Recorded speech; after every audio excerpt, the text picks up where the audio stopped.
I keep doing things that my heart keeps saying no to. And why does it hurt so much? I am doing what I have been told all my childhood? Then why does it feel like I am doing something wrong? Does it sound familiar? This is an inner dialogue which we have with ourselves when we are doing something we don't feel aligned to. It feels wrong at our core, but to avoid feeling left out or for sake of peace or to avoid conflict altogether, we keep doing it. It feels like our heart wants one thing but the body keeps rejecting it as if we have been trained to ignore our inner voice and do everything what other people think is right for us. And this intuition isn't wrong. We learn very early that it is wrong to voice our thoughts and opinions, maybe because in our early childhood our parents or our family didn't acknowledge our voice. Maybe it felt like we aren't loved or seen, and our little minds stopped listening to own inner voice to get the love and attention from people we loved. Before we even knew how to listen to it, we start to rely on other people for telling us who we are and what we do next. This is one of the childhood trauma that goes unseen and often overlooked, rooted in the pervasive belief that adults are always right. We start building our life around the image we think we have in other people's minds. We keep doing things that satisfy that image. We don't do things out of curiosity and love but instead to get attention and love from people around us. We don't even realize what happened when it happened and blame ourselves thinking, maybe it's something we did wrong, that's why we are suffering. But it's not true. We were never allowed to be our true self, our true expression, and the reason we suffer isn't because lack of achievements or money but lack of self-awareness. Lack of self-love. We are made to think from childhood that we aren't capable to take our decisions just because our parents and people before us made wrong choices. They project their fears in their kids, which makes the kids incapable to trust their own judgment.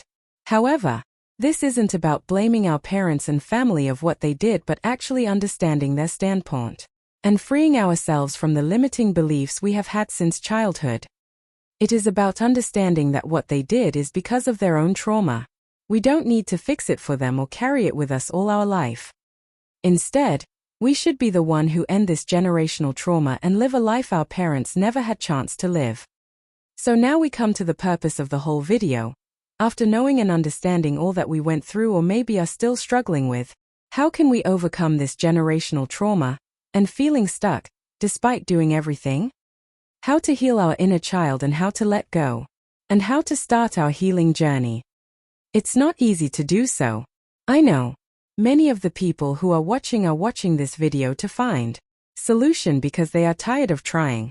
Past keeps coming up again and again, especially when we are trying to forgive. And it keeps us stuck in that loop forever. It is necessary to remind ourselves that it isn't about forgiving them, but releasing ourselves from the pain they gave, giving ourselves the closure they won't give, ever.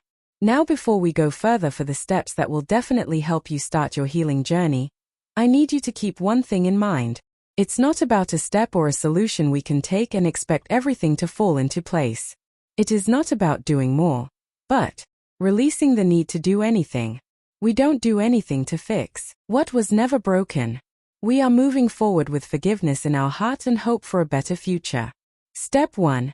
Practicing mindset shift. Remember, all we need to do is be willing to release the pain. Think of it all as a lesson of endurance and self-worth, where we realized we are so much more than what we have been told. It seems too philosophical. I know, but try to look back at all you endured. You faced criticism, betrayal, loneliness, isolation, and still you chose to be yourself. Maybe you were mocked for your choices and way you carry yourself, but you still chose integrity over inauthenticity. We need to change our point of view and see it as a lesson for developing self-trust and self-love, which would not have been possible if things didn't happen the way they did. Step 2. Practicing gratitude. Practice gratitude for the smallest of things. See the little things that life has given you that make your life beautiful.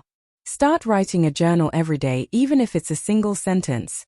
Write what made you smile that day and what took you by surprise. As you write, you will notice how small things can make you happy and fulfilled. You stop running after big things and start accepting them when they do come. Step 3. Define yourself. Invest time in crafting a self-image rooted in your own perceptions and thinking, rather than in others' judgments.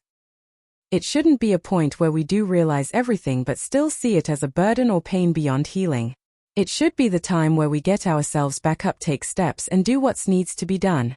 Start focusing on things you love to do. Painting, singing, running, whatever it is for you, start doing more of it and see how your perception of yourself changes. Having a set routine also gives us a sense of accomplishment and fulfillment. Start waking up early if you are a morning person, or if you stay up late, try to go to bed before 12. These small things will compound over time and give us self-worthiness without depending on outer results. Step 4. Develop gratitude for the process. We need to bring the pain to awareness and alchemize it into a lesson. If you are watching this video, that means you are already aware of your pain and are finding solution for it. All you need now is to be willing to see the greater purpose of your pain. For example, think, what was the whole purpose of it? Nothing happens coincidentally, especially when we are doing everything we can and still keep stuck in the same loop. That means it's there to teach us something. It may lead us to a realization that our worthiness was never dependent on titles and money. It made us realize true wealth and worthiness comes from within. We finally realize that all lack was actually helping us realize how full we already are regardless of worldly titles. Who we truly are.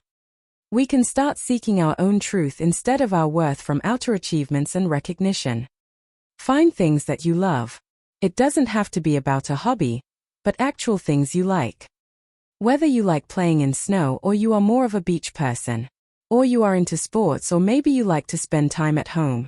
Find who you are. Understanding this will give an answer to your long-standing question. You take power back from people and define your own worth. You won't rely on other people's opinions and judgment. We are free to be our own self and live life as we want to. This is true freedom. Freedom from judgment, opinions, and finally be ourselves for once and forever. In the comments, do tell me what topics you want to cover or expand on any of the topics in this video. Looking forward to your comments and positive feedback. Thanking you for watching. Let's connect in the next video.